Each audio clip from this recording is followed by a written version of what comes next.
Ladies and gentlemen, welcome. My name is SB Jimmy, and you're watching the City of Heroes Sit Down. Joining us today are two members of the Rebirth content team. Please welcome, for the first time to the channel, Bee and HatGhost. Guys, thank you so much for coming by. I am glad to be here. So, for those of us who may not be aware, LB, you are a game moderator and host of the Sunday Night Fight over on the Rebirth server. Can you tell us a little bit about what that means? So, pretty much my role within the community, as you have just basically described, what that means is that I'm one of the people who are like in the game most of the time in order to make sure that everything is going right. Like anytime you have some sort of an issue where a mission gets bugged or something gets spawns under the ground, or you just have like some sort of question or something like that, I'm usually one of the first people to try to hop on that. And as host of the Sunday Night Fight, that is basically just I host PvP every Sunday because it is something that our community just hasn't had up until a couple months ago when I started doing it.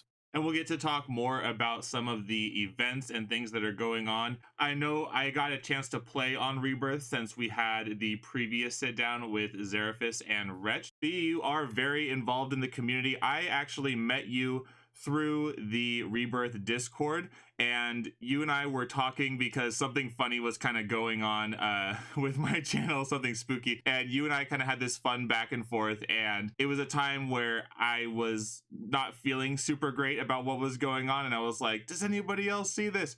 And you were there and you kind of talked with me through it, and we were making jokes back and forth. And then I reached out to you and I said, hey, you seem like you know what's going on in City of Heroes and you're very knowledgeable. Would you want to come on the podcast? And you were like, oh yeah. And I also happened to be on the Rebirth team, which I wasn't aware of. And speaking of another member of the Rebirth team who I met through the Discord, HatGhost, you are the unofficial powers guy. And from what I hear around, you are also the official game breaker over at Rebirth. Can you tell us a little bit about what you do there? All right, so to start off the whole game breaker thing, I'm the guy that everybody goes to for builds for their characters, like they want to squeeze out the most performance they can get, or they want to have a fun build that they can really work with very well. So they come to me and I help them explain powers, explain how things interact with each other, and a lot of stuff I've done. I'm basically the guy that goes around and does a lot of feats of strength, as it were. Like I have a tanker that can just sit in the hive with a full aggro cap of enemies around him and he does not get touched at all. A lot of my other characters are in the similar scale of power. And with that, I decided to go, you know what? I have all this knowledge of how the game works inside the game. Let's try the back end and see what we can do there. So, with the knowledge I have on the in game stuff, I transitioned that to making powers, seeing the balance, how everything works internally as well. Heckus, you built a scrapper build for me, I'm pretty sure, right? Wasn't that you? I posted a build to Yes, the that was me. Discord.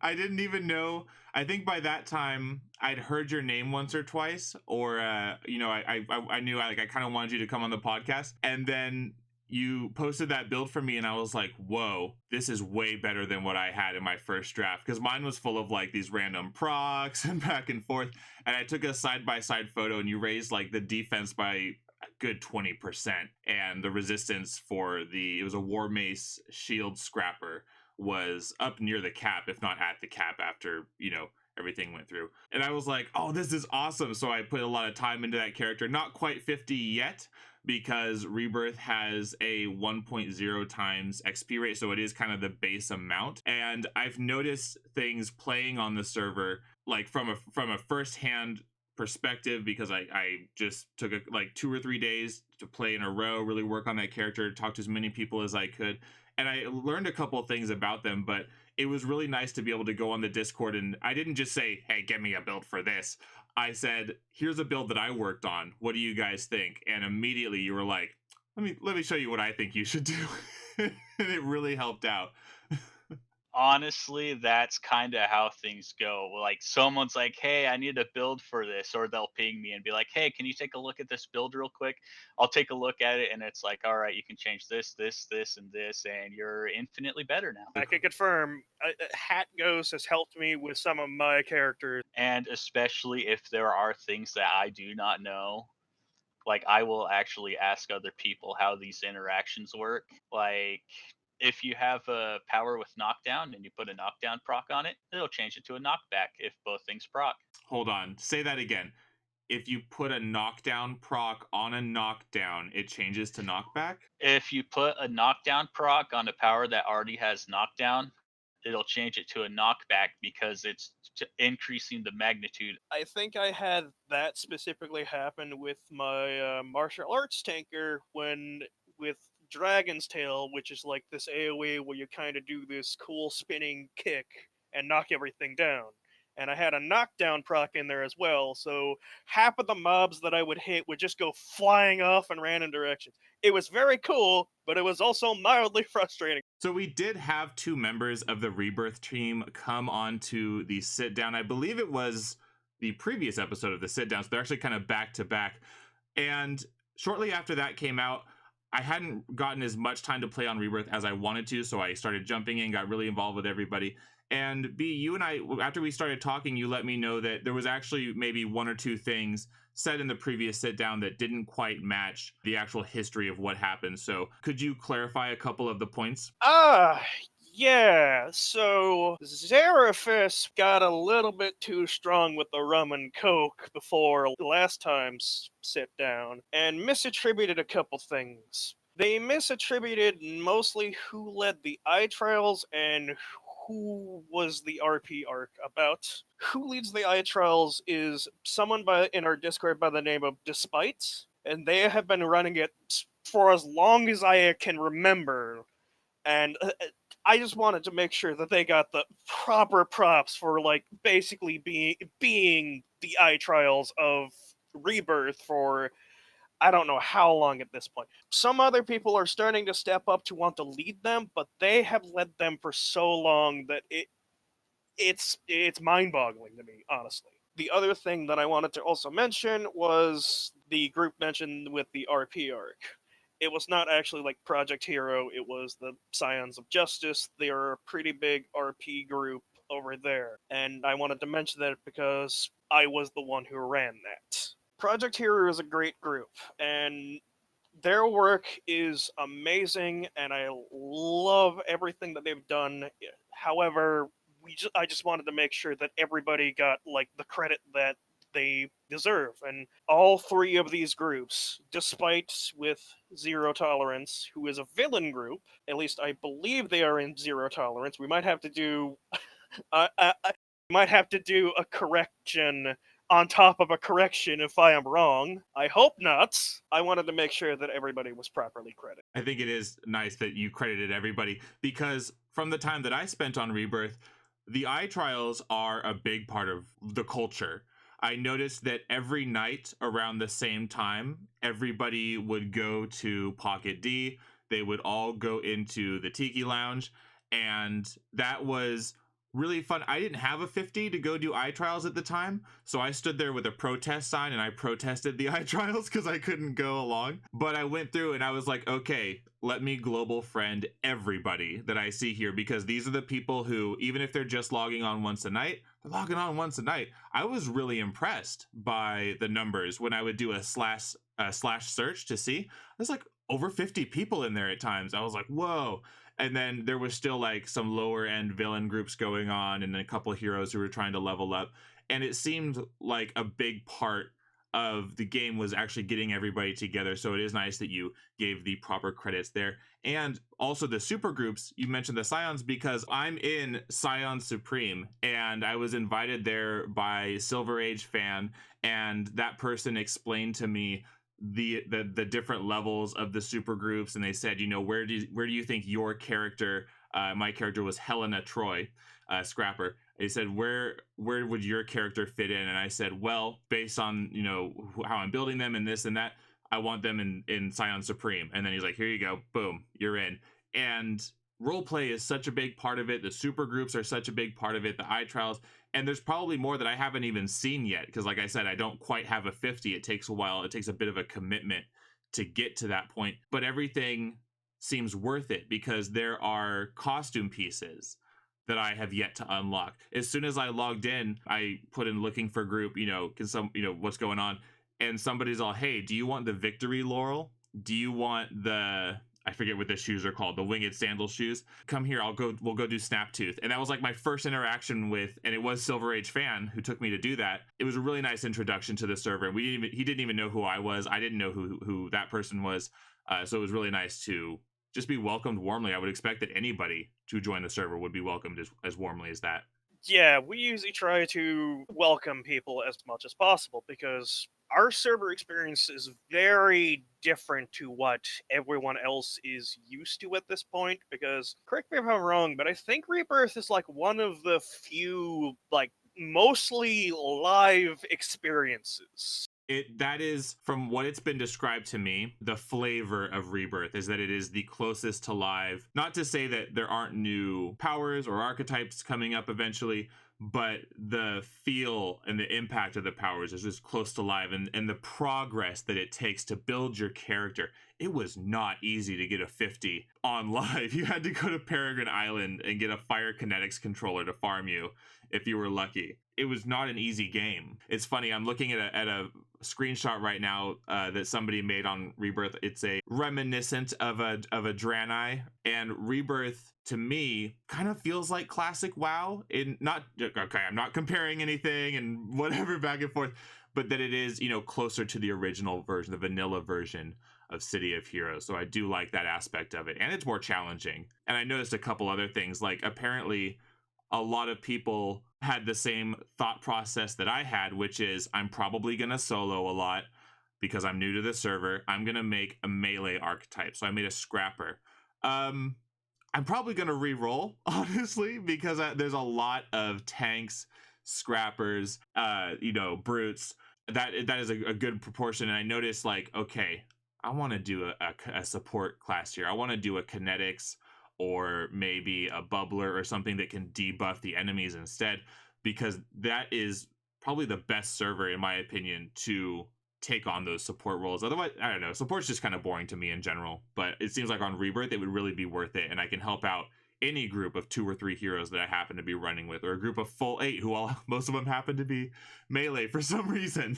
Not always, but just that was my experience. I was also a scrapper, so maybe that helped with it. I know exactly what you are talking about, because most of my characters that I have personally built has been in response to the overwhelming number of melee characters. I have built mostly, like, support-based characters myself. Heck, one of my most played characters right now is a Thermal Sonic Defender, and the sigh of relief that I get sometimes when it's just a team begging for some sort of support and I come on and join that team, it's palpable at times. But that is not to say I don't like the fact that that melee is a major part of our community. It's just kind of the nature of the beast. And that is not to say don't make a melee on Rebirth.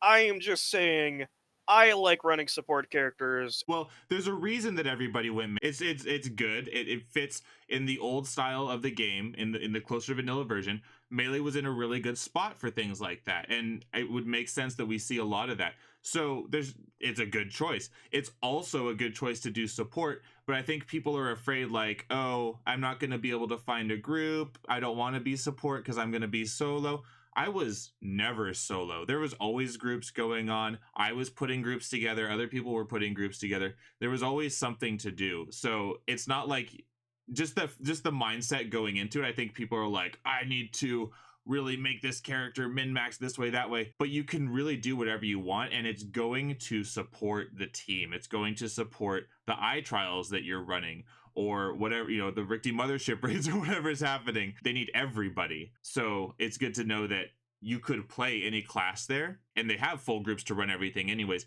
but the more variety that we can get, like, the better. So if you're thinking about doing something, you go, well, I always wanted to do, like, I'm probably going to roll a Fire Kinetics Corruptor because I've never had that before, and I think that's going to be really cool to have on teams around. And I can't think of another server that I would want to run Kinetics on because it's such a slaughter fest. But I think on Rebirth it would it feels really, to use the same word, kinetic, like in the way that it would boost it just sounds like a really cool thing for me to do. What I want to know is, and I think some other people who are considering going on to Rebirth is, yes, we have the old power sets. What are some potential new power sets, or what are you guys working on there? And HatGhost, I believe that you are the person to talk to about the changes to powers in Rebirth. So what can you tell us you've been working on? A lot of the stuff I've been working on is before I started working on my own power sets, I was getting opinions from the community about, like, all right, what tweaks can we do to existing power sets to balance them out a little bit?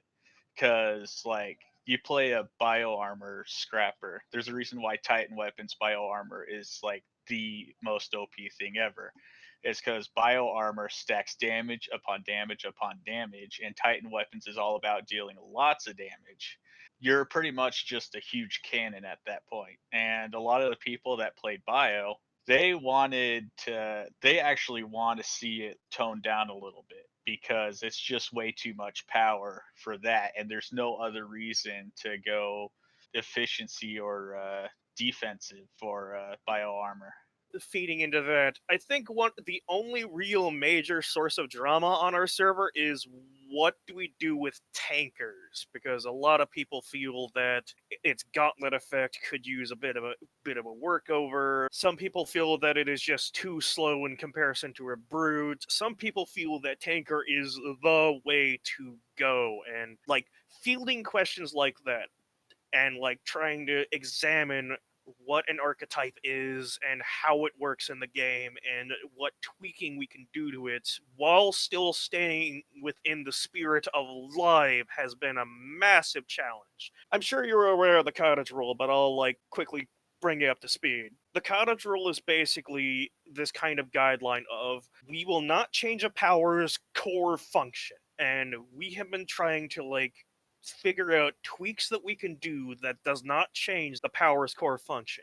Your defense power will not just stop giving you defense. I think one of the things that we have been thinking of trying to implement has been like super reflexes. There was a thing, I don't know where the document is, but they mentioned that it was going to have some level of absorb at some point. So things along them lines. We are trying not to change the core of the power, but we want to add things to make it a better experience without it being completely overpowered. For the super reflexes thing, they were going to add an absorb to it and boost in regen. So you're getting layers upon layers of protection on a set that really desperately needs it in this game's climate today. Yeah, and we look at changes like that, and we kind of use that as our philosophy for the changes that we want to take. That is what our philosophy is really going to be moving forward, is kind of trying to stay within the spirit of life. Every change that we want to make, or that we are thinking of making, or even just like talking about, has to be put up against this question: is this what you would see online? Because we want our server to basically be like live, but with further development. Like the servers never shut off. The servers are really close to live, and I can imagine you guys hold a level of responsibility on Rebirth. And I'll say that both from my own perspective, like if you're saying it's close to live, then you like you're saying you can't change the core of the powers. I do agree that you should be able to make adjustments. That sounds nice, adding a little regen, adding a little bit of absorb to super reflexes. Okay, so that kind of makes sense. But I can see that balance of power that you have to be really careful, whereas like another server might just completely change a class in a way, and that's fine because maybe people want to try it that way. But when you come to Rebirth, you say, okay, this is a close to vanilla server as I can get. There are upgrades, there are progressions happening. Meanwhile, on my end of the on the experience, I am actually interested in trying to move some story forward, or to at least get some more like storylines within the game itself, which is why I have been trying to like put out like Archetypes arcs and try to head up curated arcs as if they were like a task force. And from a mod's perspective, that is something that you not only could help to create, help to foster, but you could even just like observe as it was going on and maybe like spawn in a giant monster or, move people around or do something cool. Because I noticed that a lot of people, first off, like we said, like to play in role play. And I think that's honorable. And I play in character and I do the double parentheses if I'm speaking out of character to, explain something to somebody. But when I also think about Rebirth, it's the min-max aspect that I think would attract a very large portion of my actual viewers of these videos, because when I started out, most of my videos had builds on Pines, which I'll say are outdated by now. You should use Mids Reborn is, I believe, the updated hero builder that works better for everything. But a big portion of my community and a lot of the comments that I still get are people saying, I need a build for this. Here's a build that I'm working on. I need help min-maxing. What's the best power set for this? And in my perspective, min-maxing, that was a big part of the game, and I gave it a shot, and it kind of just burnt out my brain after a while. I was like, oh, I can't do it. I'm glad that you, HatGhost, are good at min-maxing and like doing it, because I know a lot of people who need help with that still. I put out a video for over 3,500 builds that I think still work on Mids Reborn, if I'm not mistaken, so people can get all those builds that they want, but they might not be perfectly min-maxed. But I know that on Rebirth, that would be a good server that not only are you making your character ultimately powerful as you can be, you have support from the team to say, here's builds, here's good ways that if you want to just have a set goal, you can work towards that. And it also feels like you're earning it, because it really doesn't hold your hand in any respect. Almost none of the cost. You have to earn your cape. You have to earn your auras and stuff. There are a couple capes you can get for free with, high collar. I forget what the free ones are. But to get the other ones and stuff, like, you actually had to go and unlock costume slots. I chose War Mace and Shield because I wanted to be able to unlock weapons throughout the game. So that's why I chose that combo initially. And it always has to be something that I do think that there is a portion of the, not just my viewership, but City of Heroes players in general, who would really appreciate not only the challenge, but the sense and feeling of reward for getting your character min-maxed and then, carrying the eye trials in the server and having your own identity, because it seems like everybody knows each other as well. I can say that for the most part, Rebirth is a server where if it was locked behind like microtransactions or something like that, you will get it for free. But if there is an in-game way that you have to earn it, you have to go do that in-game thing. One of the things that used to be in the store was like the Vanguard armor set and like all the weapons and everything like that. We've locked that off in order to make you have to go earn it, as you said, because there is an in-game way to earn it, so we want you to actually go and experience the content. Not to mention that it is actually much harder to get the stuff you actually need to min-max. Instead, some other servers, they'll make it like really easy to get all the best stuff you can get. Over here, it's still as hard as it was on live. And when you start getting those inventions going and you're finally starting to see your character turn from, just your average hero into something completely powerful, it starts to feel good for you because you feel a sense of accomplishment. I have a character who is a willpower martial arts tanker. I have like an entire backstory with them. I've done some role play things with them. And watching them suddenly realizing that this is the first character that I can feel like really super with after like working on it for a couple of weeks. It was an insane gratification to be able to walk into a council mission at +4 and ×8 and be able to just take it because I have worked to get to that point. And on top of that, I felt satisfied with the character because I had a lot of like storyline going on with the character. They had a backstory and a reason for being here. And this combination of working on both the character aspect of it and the gameplay aspect of it combined into this great sense of satisfaction that every time I play this tanker, I feel, because it has been earned through not blood and sweat. It's not that dramatic, but there has been some effort into making this character a character. And I myself, like, I have all of these really powerful heroes, you know, my scrappers, my tanker. I have my stalker that's just annoying in PvP. We'll get to that later, I'm sure. But my crown jewel is my Sonic Rad Corruptor that it started out as, you know what, let's get to this point. And then respec, all right, let's get to this point. Respec, all right, let's get to this point. And then like she got to a point to where I'm just like, all right, you know what? Let's go solo this. And she does it. No problem. What does she solo? Giant monsters, level 54 arc villains. She's even soloed Miss Liberty TF. Yeah, she Man. soloed Miss Liberty TF. And when I did that, I was just like, I feel empty. It feels like I beat the game.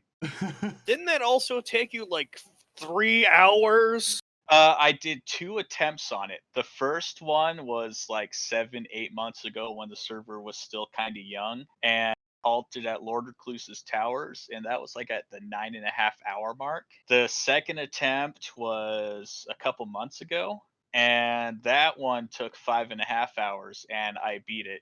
Pretty much like the server's reaction to me playing that character specifically is, all right, so you just want us to hang back so you can take care of this and carry us? Wow. And you earned that on Rebirth. Like the way that you're describing that and the characters that you worked on, like the council mission going on +4. So feeling like you beat the game because you earned soloing Miss Liberty. You didn't just get like AE farmed up to 50 and then, got all your free ATOs and all the way that works. You actually had to go through and earn everything to be able to even start thinking about attempting it, getting it up, and then to actually be able to follow through. That's a cool sounding build. Sonic Rad Corruptor, because you're giving minus res and then the And the double funny thing debuffs. was, back on live, this was my first character I ever made. But hold on. You came in City of Villains then? A little bit of history. Oh. When the game started, it was like around 2000, well, a year after 2005 or so. My friend was like, "Hey, you want to play this game?" I was like, "Sure." So he introduced me to the game, and it was just like a constant battle of, sharing the account Hmm. until I got my own. I went and bought City of Villains first because I had another friend that was just City of Villains as well, and I figured, you know what, he needs someone to play with. So we started playing that, and well, I basically looked at what we had in our group, and I was like, you know what, we need this. So that's when I made the Sonic Rad Corruptor. And then like a couple weeks later, my friend was like, "Hey, I got a spare key for City of Heroes. You want it?" Sure. Yeah. That beats the pants up on my story because we just rolled like 5 masterminds and clogged up every cave ever. I think my first like actual hero, aside from like my robotics force field mastermind, I think it was whenever Willpower first came out, and I remember him because I was a young teenager at the time, and I was just complete edge I remember him specifically because his costume was basically Gordon Freeman in a trench coat with a katana. And because power customization wasn't out at the time, I colored all of his stuff baby blue because it was the same color as the willpower icon. See? It makes sense if you make leaps of logic like I did as a young child. But yeah, no, I love that character, but I've kind of moved away from trying to just throw together power sets and everything like that, and I've tried to make characters that are actual characters personally. It's not enough to have a really powerful combo. It's it's something that I also have to have like a good backstory for and like some sort of like motivation for the character to do what they are doing or anything. But that's just me personally. Oh, I wholeheartedly agree with that. Back on live, when I was making new characters, I was like, all right, so how is this character going to fit in with my overall scheme? Like, how are they going to fit RP wise? Even though, I wasn't an RPer back at the time. But it's just like that little bit of flavor is more than enough to make you more invested in the character and you actually want to play them. Heck, two of my strongest characters right now are actually like primal and Praetorian versions of this same concept that I have. To go along with that, my two main characters, Connecticut and Radicat, I know, original names, right? The backstory was like way back before we had all this Praetorian craze. They were actually Praetorians that migrated. And my two strongest characters are playing up this one concept. So what if there's just a mutagen within their genetics that turns them into giant bug people? And it's kind of like playing with the concept of, all right, the Fender had theirs activated through experimentation when they were kidnapped by something.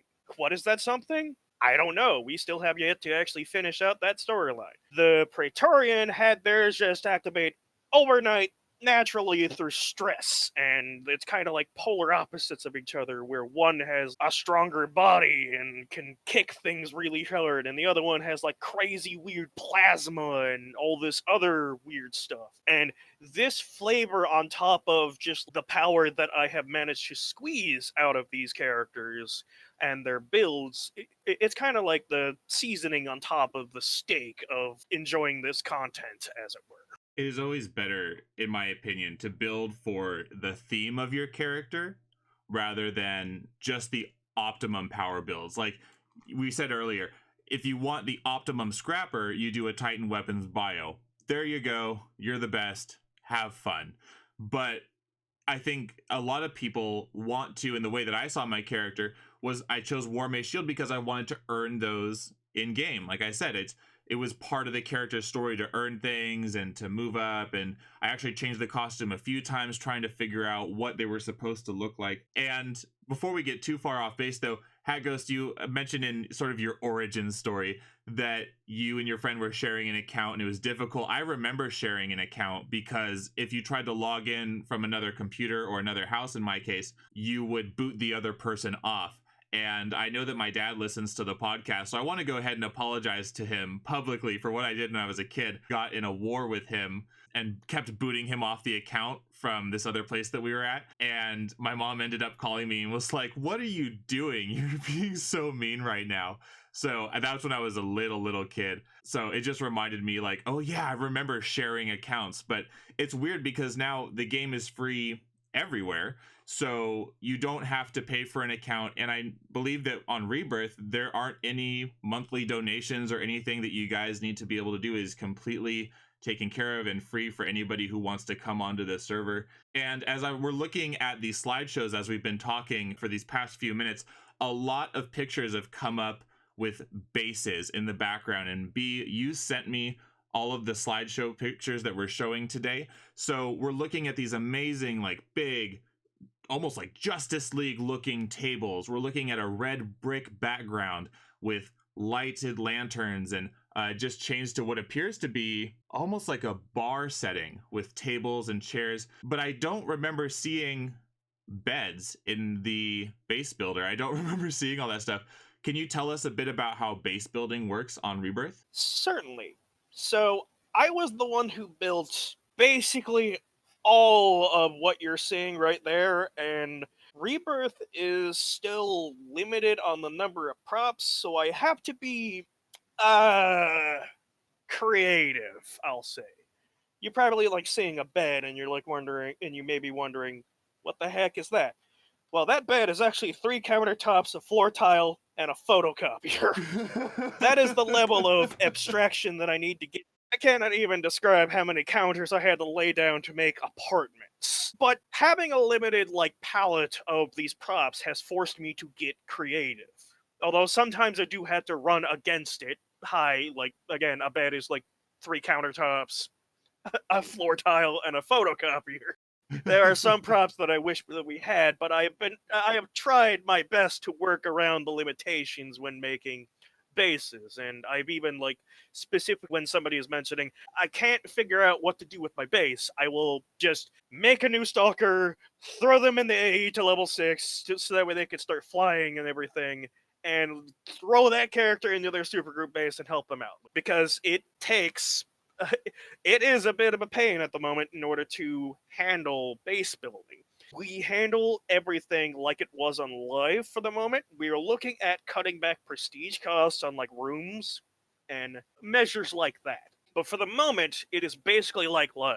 So you have to build up prestige, you have to buy the rooms, you have to have control and power and all that in order to actually get everything online. Luckily, at least like a lot of the decorative stuff is still dirt cheap, but for the most part, getting a functional base on Rebirth still takes some time and some effort. Again, back into the you gotta earn it effectively. We are looking into reducing the cost so it's easier to earn, but we still want you to earn it.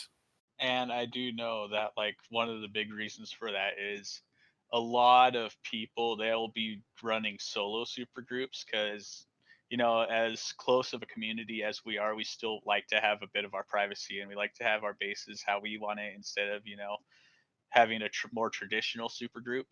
And it costs a lot to get a fully functional base, and when you're only one person trying to earn all that prestige, it'll take a long time.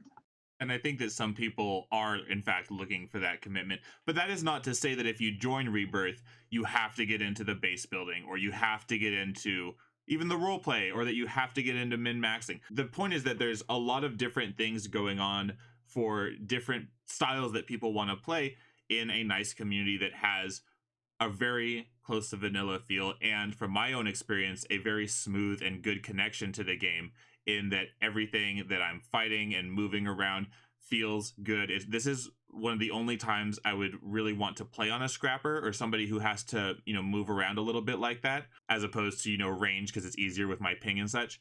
But it feels really good on Rebirth, so I did enjoy getting to do that part of it. But HatGhost, you were saying that you have a stalker for PvP. What does the PvP scene look like on Rebirth if somebody were interested in that? It's actually become something of like a power test for a PvP build. Okay, can you beat up HatGhost? Yes, no? Most of the time the answer is no.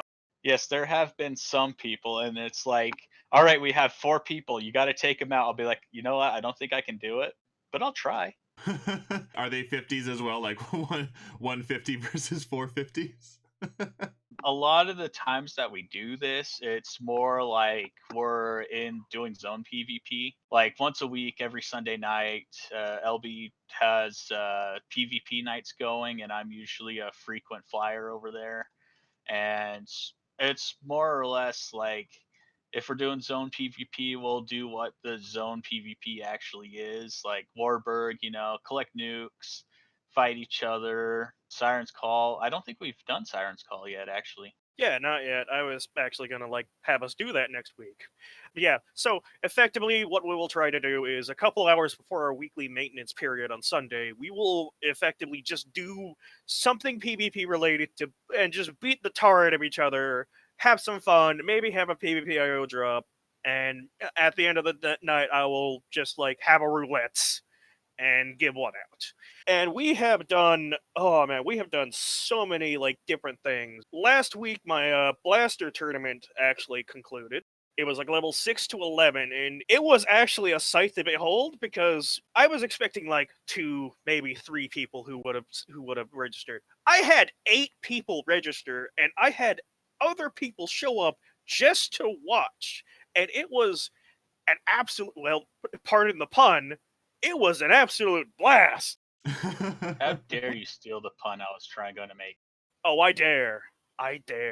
But more importantly, it was so fun watching this low-level thing and people's mind games and everything like that. Some of the weird things that people tried. Somebody brought Pacify in there when you only have 9 power choices. There was somebody in there they had medicine and they didn't have field medics, so they had interrupt time on there, but they still managed to get the heal off in the middle of combat, which led to one of the most clutch moments I had actually seen. It was a beam rifle mental versus a fire power, and it was down to like the last 20 seconds. It was counting down 20, 15. It was 3-4 in favor of the fire blaster. Somehow the beam rifle blaster managed to get them down, and then they managed to heal, and then the beam rifle managed to tie it up. So we had to have a tiebreaker match. We had a lot of like really tight matches like that. We had to have a couple tiebreakers. There was a couple of moments where both blasters managed to knock each other out at the same time. It was great. And that is something that I love that I've been able to cultivate through just hosting it. That is something that is great on Rebirth. If you want to do something, you could just start shouting in group chat, "Hey, I'm hosting this thing. Who wants to do it?"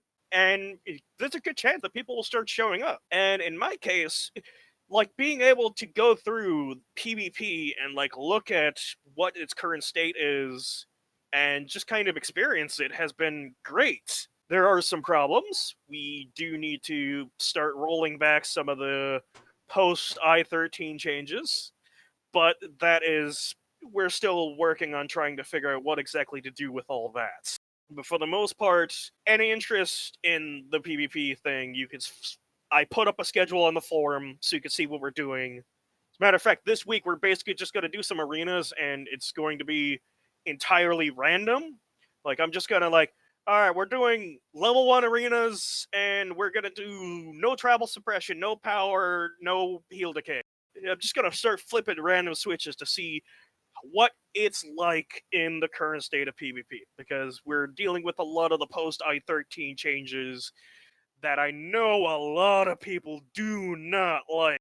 And it's been like the last month or so, we've been really hammering out the science behind all the PvP stuff, like how different powers interact with each other, how certain things work, just a lot of figuring out everything. Like, where's the balance? Where's the imbalance? Yeah, and trying to reverse engineer all of that to again, further develop on the changes that were made in post I-13 and everything like that. Because I like some of the changes they made, but some of the other changes are just too dramatic, and I want to like adjust them or roll them back, and again try to keep within our design philosophy. Like how defense and resistance scale on certain archetypes. Like scrappers and brutes are some of the strongest things, and tankers are actually relatively weak compared to them because they don't have as much damage. The only thing they have going for them is they have a bit more hit points. That's really about it. And set bonuses from your inventions and all that, a lot of those don't even go into effect. I know I don't even PvP on my corruptor because while she's sitting at soft cap for PvE on like all the defenses, as soon as she hits a PvP zone, there's nothing there. The diminishing returns and the weird inherent resistances, and there are so many weird rules. For some reason, my tanker has less resistances than my defender, and something about that just seems off. Since correct me if I'm wrong, aren't they like polar opposites of each other in terms of the survivability, kinda? What? How a defender having more resistances than a tanker just doesn't seem right. Especially since the tanker has an entire set dedicated to making them tankier, and the defender just has to press one button. Yeah, that's kind of how it is right now. Defenders get all their stuff on one toggle. Meanwhile, tankers, when their primary is defense, they don't get as much. And we're looking into performing adjustments like that to make it so that way it's not as ridiculous as that, while still trying to be fair and balanced effectively. It's going to be hard since there are 130 plus power sets, but I feel with a bit of dedication we could try to make this PvP experience a unique and fun one. You were talking about the Blaster PvP event, and not to date the episode, but to give people a reference of the time frame. So I had the sit down with Xeraphis and Wretched, and they announced that they were going to be doing the PvP event before 2 weeks. Like by the end of the next week, where they were doing the Blaster one, I was like, okay, I'm going to try to be there for it. My computer totally broke. I wasn't able to log in for that time, and I was able to get Rebirth working the day after the Blaster PvP tournament. So I was like so sad, and I think I even went into the Discord and was like, I'm sorry, I tried, I couldn't get in. But you know what that makes me think, because Bee, I know you're saying you're doing like the announcements, you're hosting it, you're making it fun for everybody. But my heart started pumping when you were describing it. I was like, whoa, whoa, whoa. I want to see that clutch Blaster play, right? So what we've been doing kind of on my end and with some other content creators I'm talking to is we're trying to get coverage for, say, like the Sunday night PvP event. We're going to try to get somebody in there with you guys. It might be me. It's kind of hard for me to record in game because then I have to do all this like backward stuff to get it to work and play in a video. It's kind of difficult actually. But there are some other live streamers and people who have started taking this opportunity to promote video content on the alternative servers, which I've been doing since, you know, the first sit down interview. This will be the third one, but the first sit down I did was with Dr. Brain, just to let people know what else was out there. And I think that right now, not only are people looking for alternative server homes, but content producers and streamers are looking around for things to do. And I know that there are people that like to do PvP videos on YouTube. There are people who just like to talk about the lore or build their characters or do things like that. Well, I think now is a great time for anybody who may have heard of Rebirth or wants a more, I would even say, hard mode version of City of Heroes. If you're looking for an extra challenge and you go, man, this game is too easy, it's not fun because I can earn things left and right, Rebirth will give you a reason to need to level your character and to play. And it sucked me right back into the game. I was like, okay, first thing I wake up, let me go log on Helena Troy, time to start going. You know, it was just like, I got really into it, and then I kind of I was like, hold on. Let me start making videos again. But no, it's been a lot of fun, and I do like the community, and I'll probably protest every eye trial that I can stand until I get my 50. I just hope that people don't start taking this as, yeah, this is the server for dedicated PvP. No, it's not. We just kind of do it every Sunday. Please. What other future projects are you guys working on? To start off with that question, a lot of this leads into like my future projects, but I've been doing a lot of definition diving, figuring out how powers work. I've also been working on how animations work as well, like how they're written in the text format, and trying to decipher, all right, what does this do? What does this do? What does this do? And I'm hopefully soon I will take that knowledge and apply it to two power sets that I'm currently working on, Sonic Melee and Sonic Aura. And they're just about as much as you'd expect from, you know, how we have the current Sonic attacks, which is going to be renamed to Sonic Blast, and Sonic Resonance, where it's going to be a lot of resistance stuff. Sonic Aura is just waiting on icons and animations. I've got it balanced just to how I want it. Like, it's not too powerful, but you actually feel the strength and you feel the weakness. I think that is one of the biggest things with creating a new power set is you got to find out where's your strengths, where's your weaknesses, and try to make it defined. Like, with Sonic Aura, it's a resist-based set with a combination of regeneration and absorb. And with all my internal testing, it's been, all right, let's try this difficulty. Let's see how it can do. I watch my health bar through it. There's times where it might not get touched at all. There's times where it is very volatile, going up and down, up and down, up and down. And I'm just like, wow, this is chaotic. I love it. As it is right now, like with a fully SO'd out build, it can do +0 × 8 pretty well. But as soon as you get to the higher levels, like a +1 even, that's when you'll start seeing trouble happening. Like, you'll see your health bar start to dip more and more and more, and you actually have to sit back and think, all right, how am I going to do this pull? Because you can die, like, you can drop anytime. It has nothing to do with defense. So you really have to watch what you're doing. Now, wait, is this with bosses or without bosses? Because that could kind of throw a wrench into the plan if you're talking like a secondary a defense set that is good for ×8 by itself. Well, +0 ×8 is kind of my baseline for melee defense sets because I can usually do that with no problem, no matter what I play. So the +0 ×8 is kind of my baseline. With bosses, I'm pretty sure it'll be a bit harder, but not too much. What about Sonic Melee? What is its deal going to be? That's still in its concept stages, but I'm thinking it's going to be a lot of smashing and energy damage with some psionic damage mixed in as well.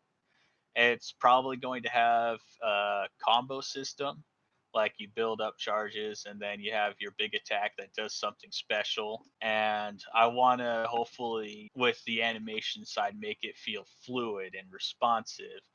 It's really feels like you're playing someone that's using, sonic attacks to. Yeah, I guess I can understand that. As for my end of the world, I'm kind of all over the place myself. I have kind of a gameplay focus and a storyline focus going on at the same time, and projects lying on both ends of that. On the gameplay side of things, I have an epic power pole and ancillary power pole that I'm working on for Scrappers and Stalkers. It is called Martial Prowess. Whereas a lot of the other epic power pools are about, like, you are mastering this one thing, martial prowess is more your experience in melee combat has driven you to try to learn a bunch of techniques from around the world. So you get a bow, you can like share your experience with the team and mark a thing's weakness. It's kind of like surveillance, only a more natural theming to it. We also have like a ninja smoke flash that teleports you and puts you in a stealth for a couple seconds. And then I have this last ability that is a click ability that increases your recovery and your regeneration for a short time.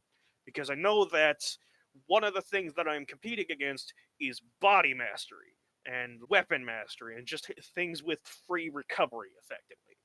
So to try to entice people, I am adding in an extra bit of recovery, and I'm theming it as a way of you are focusing your senses using like techniques or skills that you have learned over your career to recover yourself faster. That is one of the things that I am doing there, and this is actually going to lead into a new secondary for blasters, which is archery combat. Because one of the things that I wanted to do was port trick arrow over to blasters. And whenever I started trying to figure out, so how do we do this while adding a survivability component and everything, I started to realize that trick arrow isn't very blaster-y, if that makes any sense. It's not very damage focused or anything like that. So what I am doing is I am kind of rebranding it and making it into its own thing. It's gonna have like an extra ranged attack. Hold on, let me pull up my notes. Yeah, I think that was like the biggest hurdle for us to discuss over was like, how could we make this like Trick Arrow but not like Trick Arrow? Because Trick Arrow has like a lot of powers that a blaster would love to have, like Glue Arrow, the Web Arrow. Mm-hmm. The slows and immobilize, And yeah. slows, immobilizes, things that keep things at a range instead of you running in and hitting things like with energy melee, fire melee, that kind of stuff. But it was with this that we were just like looking at Trick Arrow, and it's like, is it really that good of a set? I mean, personally, I know we have the cottage rule, but I think Trick Arrow is probably one of those sets that might need it broken. Because I look at it and I look at all the other options you have for power sets, and to go along with that min maxing thing, the other sets just do it so much better. Trick Arrow's debuffs are all over the place, and it has nothing that helps your team survive. I think that's like the biggest weak point. It has nothing that helps your team survive. It has a lot of things that, debuffs enemies, but where's the team survival? I mean, even sets like Radiation, Dark, they have a heal at least. Yeah, and we've been kind of struggling with that internally, trying to figure out what we could do with Trick Arrow while trying to stay with our design philosophy and everything like that. And part of the thing with porting it over the blaster is that a blaster's job is to blast, and a lot of Trick Arrow is more about control or anything like that. So I've had to like recontextualize it, redo it. It has like some of the powers are still in there. Like Entangling Arrow is now like a pitting shot. It's less, aha, I have a net. I have a net on this arrow. I'm going to shoot it at you. And it's more, just gonna shoot you in the leg. That'll immobilize. And we haven't really had a blaster set that is more about like keeping them at range or anything like that. So that is effectively what this set is going to be all about, is going to be keeping them at range and being effective at range. And some of the powers include a trade-off for accuracy for recharge. So you are much less accurate, but you start recharging a lot faster. So you're trying to get projectiles downrange more. There is an arrow that you fire that is that has a repulsor head on it that knocks everything back in a cone. Stuff along them lines to try to like keep them back and stay at ranged. Whereas a lot of the other blaster sets has like melee built in order to run up and punch things and everything like that. Where archery combat is going to be kind of the polar opposite of that. You want to be at range and you want to stay at range. The single target slow where you shoot them in the leg needs to be called arrow in the knee, or or something with the Achilles tendon where you just launch and shoot them in the... Oh man, like as you're describing these power sets, it makes me think of the repulsion arrow that you're saying, like, of course that should exist. Of course there should be a boxing glove that can knock people back, right? That's what it's supposed to be. And you're talking about the patron pool, the one who can use the different weapon, the bow and arrow and such. That reminds me of like a perhaps specific billionaire who dresses in black in the comics and also has, you know, that kind of form of body mastery that he can like help stuff and like take to physical peak perfection. It's really interesting to hear that not only do we have those original powers, but also you guys are working on things. And as you go to adjust, like as you're saying for the arrows for blasters, you don't want to do a complete overhaul of it, but you want to be able to make minor changes so it's on par with everything else, because from the time that it was created or to the time to what the meta is now, it just really doesn't have a place. Now, I can say that like on the contrary of that, if people are thinking, well, this is supposed to be the closest to vanilla server, it's not supposed to have any of those big changes. Big changes are like taking controller pets and putting them at level 1. That's a big change. Completely taking a tier 9 ability and making it do something completely different. That's a big change. Making minor, I don't want to say like buffs, but minor tweaks to how the abilities work, just so that it makes sense. Because as more powers came out in the game, there was more of that power creep where they were taking bits and pieces from other abilities and moving around. And not always. Like I don't think that Dual Blades is particularly better than anything that we had originally. But there are like willpower. Like when that came out, that's really good, you know. And super reflexes compared to willpower, it's not much of a competition, especially if you're in that closer to original version of the game itself. I would totally agree. And the worst part about like a lot of this power creep and everything like that, and our desire to recontextualize a lot of this, is because some people have characters in mind who have a specific power set. Like, I don't want to have to roll willpower for my character who's just really good at dodging things, because super reflexes isn't what it just isn't enough for what I need it to do. And we want to be able to not so much like completely raise the power level of everything, more like even it out a bit, if that makes any sense. Because at the end of the day, you're still going to be like playing your character, and a lot of people have specific characters in mind. Not everybody is a min-maxer. Some people just want to play a character from live, or they want to play like a character that they have thought of. I know a lot about that myself, since I'm very involved with the role-playing community myself. I have gotten people into character very easily just by spouting out banter during a mission team. You say one thing in a team in character, and immediately everybody goes in character with you. You know, like I would be like, "By the gods," or Zeus's beard, or whatever, and then that's kind of the signal to everybody, like, you want to play? Are we actually going to do City of Heroes? And it's not, sometimes it's really deep in character and they'll like change the way they type or something. I've seen people do like leet speak, if that's how their character talks, or like cyberpunk stuff, or they'll talk like an alien or however they do. But it's not just the intensity there. You can just say something as your character would say it. When I was growing up, even after the game canceled, I would think to myself, like, okay, which character am I? Which one is a representation of me? I make all my characters look as close to me as I can on any game that I've played. That's what I like to do when I was younger. So I like to, even if you don't need to be really into the roleplay of your character, you are them. You are speaking from their position.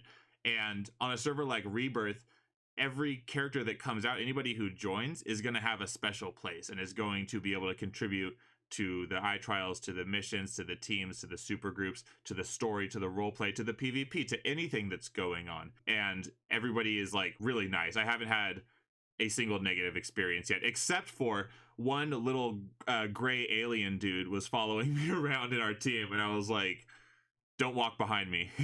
Like, get away from me. You go over there. Because he looked creepy. I was like, my character doesn't like him. I know exactly who you're talking about. They were in our blaster tournament, and they were the beam rifle blaster I was talking about. He was beam rifle, yeah. And I'm kind of a representation of like this all-encompassing thing. I'm a role player with a lot of min-max characters who can do +4 and ×8, who runs PvP on a weekly basis. You're the quadruple threat of City of Heroes. And you're making AE missions. Yeah, effective. That's actually yeah, I'm working on a couple more AE arcs as well. Like, one of the major things that I have done recently is like run through. So, backstory time. I have a character whose name is Icelia, and she is basically this person who was kidnapped. I was talking about the mutagen concept earlier. She is one of the characters who was turned into like this freaky bug monster because of a mutagen in her genetics. And I left it open about where the mutagen came from, and more importantly, who did it to her. So we've been running some arcs. So I ran the first part of that arc with like a team of a lot of the other Scions and a couple of other people. I think HatGhost is actually in on that as well. So I was the kitten. Like, some of the stuff we do with that, like we make an arc in the AE, and then we'll role play that arc. And I kind of make an event out of it. I kind of like get everybody on board. I try to make it like a task course. We run it at +4, and some of the missions like become very difficult, and we have to and we either struggle or we just completely roll through it like we did. But the major thing is that we are mostly in character during it. I try to have slow moments so people can talk to each other, and and at the end of that, I had it culminate by everybody going to my supergroup base. Everybody that gathered around the table that you see like pictures of in the background on the slideshow. And then at some point, I used my position as a GM to be able to spice that up by having Arachnos attack our base. One of the main plots that came up in the arc itself was a data breach that somebody just offhandedly mentioned, where I thought, a data breach would mean how much of our information got out? So now, like, the arch villain of my character is out there who used the physiology scans that they got from the data breach, and Arachnos had our teleporter frequency, so they attacked our base by sending in a crap load of bane spiders and everything. Nice. And I was basically like, really had to like put everything to a stop. Wait a minute, and I like had him type of stuff. All right, I need everybody into the teleporter room right now. We got in. And at that point, I like all tabbed over, and I started dropping bane spiders in the base, and the base defenses started like lighting them up as well, and everybody immediately scrambled to go beat them up before they blew up. It was a great climax to that entire arc, and I'm very disappointed I haven't been able to get back to it for the moment because I've just been so busy with other projects. But it's definitely on there. I also think that like one of the best things that happened during that was just like the little bit of downtime, where everybody could just interact with each other. Like you have characters on this side of the spectrum talking with characters on this side of the spectrum, and just seeing how they'd interact with each other. I specifically tried to have those downtime moments because having characters interact with each other in character is a great thing to behold, at least for me. Especially with people who don't do it normally, which is why whenever I'm on Too Bold, my kobold, I will just immediately like getting into character in a mission team, and I know that at some point going further on, I have to I will be putting out more arcs to be able to conclude this storyline. I'm working with Bergenin, who originally just offhandedly mentioned the data breach and then never got around to finishing it, and I am taking that concept and adding to it, as it were. And that is one of the beautiful things with roleplay, is being able to take just like a concept or something and being able to explore it and add to it. And just adding all this flavor. Because at the end of the day, you basically just have like a robot guy who runs around and punches things. Well, okay, but what if that robot guy had like some sort of deep backstory as well, and it just kind of adds layers and flavors to every. Geez, now you're actually making me want to write out like the whole story between my characters. We're looking at a picture of Too Bold the Kobold right now because you sent me a bunch of them, so I threw a couple into the screenshot, and it looks like he's almost too short to reach the computers there with his little backpack and his red kobold head. Oh gosh, there's another one. He's standing on a desk talking to one of the teachers. So it really is, you get as much from the characters as you put into it, and as fun as you're willing to have. And I couldn't imagine from the perspective of, like, right now you're saying I was alt tabbing, I was spawning things, Arachnos, into the base by doing it this technical way. But from the perspective of somebody just playing, they don't see you doing that. All they see is they're hanging in the base with their super group, and all of a sudden,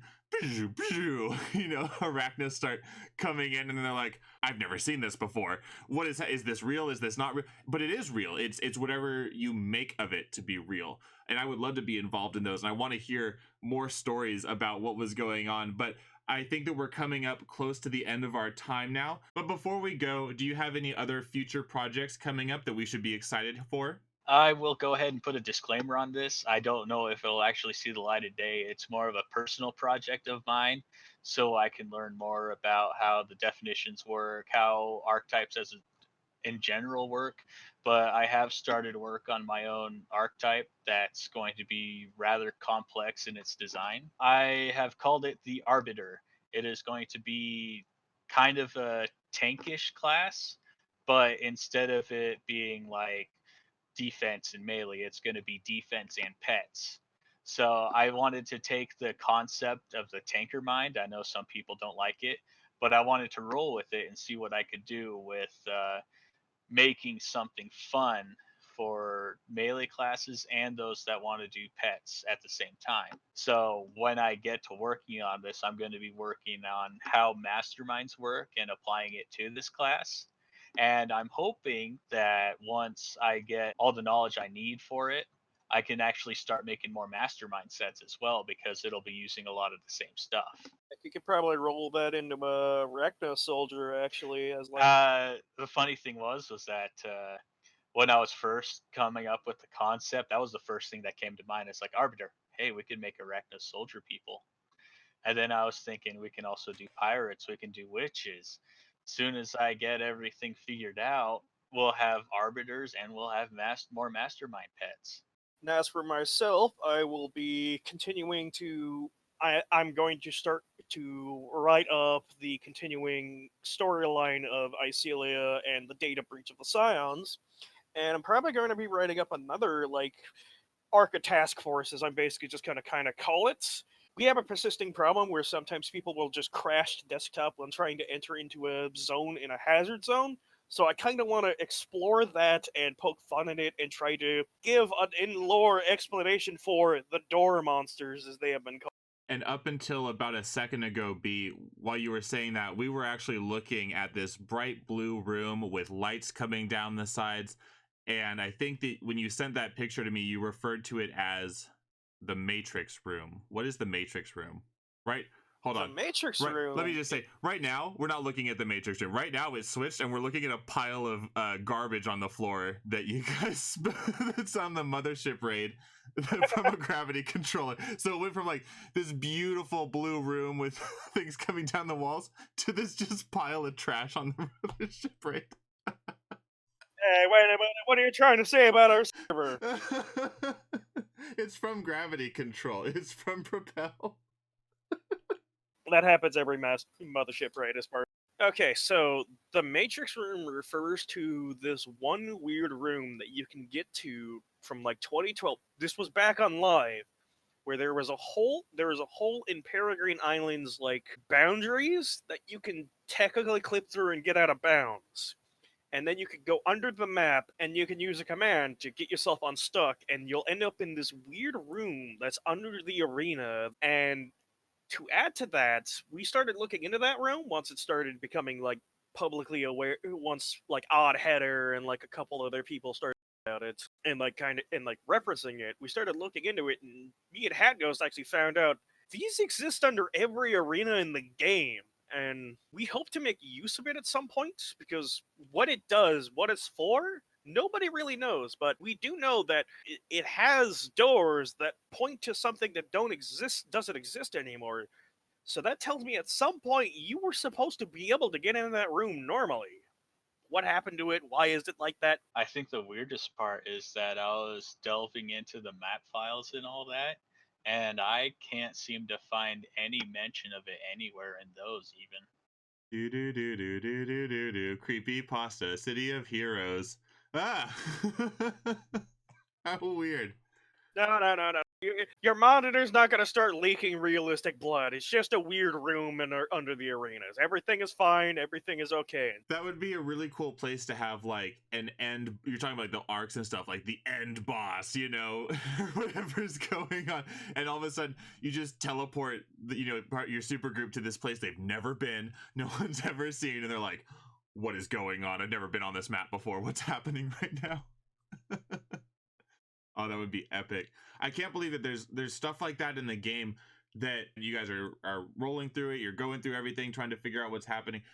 That's really cool. And I'm glad that we're maybe even able to take advantage of it at some point. That would be really cool to see. We hope to take advantage of it some point. But I've been so excited to be able to bring both of you guys, Bee, HatGhost. Thank you so much for coming on the podcast. And I know that this is not the end of our communication and relationship, because we do talk on the Discord regularly. I actually, honestly, what I look the most at is costume designs and screenshots. That's what I like to look at people making, and that's where I post a lot of my pictures. So I'm sure that we're going to continue to see each other around, and we are going to have more Rebirth coverage coming up in some future episodes and podcasts. So hopefully we might get you guys back at some point, and in the meantime, I'm sure that I'm going to be seeing you in the game as well. I'm glad to have been on.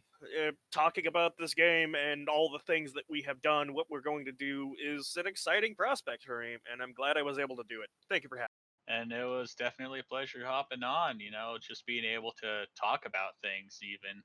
Like, I know we're really busy with the back end, but, just being able to take a little bit of a break and talk about what we're doing, some of our experiences, it's really helped ease a lot of the tensions we have. And I think we'll be able to get to what we're working on with a bit more of a smile on our face.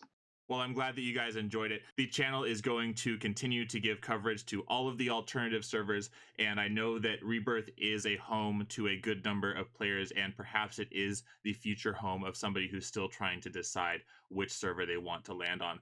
For myself personally, I'm going to be rotating different servers throughout the week, trying to hit as many community events as I can. So I'm glad to hear that Sunday nights, which as far as I know, and I might correct this later, but I don't think that anybody else has a specific Sunday night event going on regularly. So maybe Sunday is, in addition to a couple other days, the time that I would definitely be logging in to Rebirth. Around what time do those events go on, B? I usually try to run the Sunday night fight approximately 2 hours before our server shutdown, and I try to keep in communication with people. So if you're not on our Discord, try to hop on our Discord, and I usually will keep people posted about when my personal life decides to get in the way of being able to provide for my community here.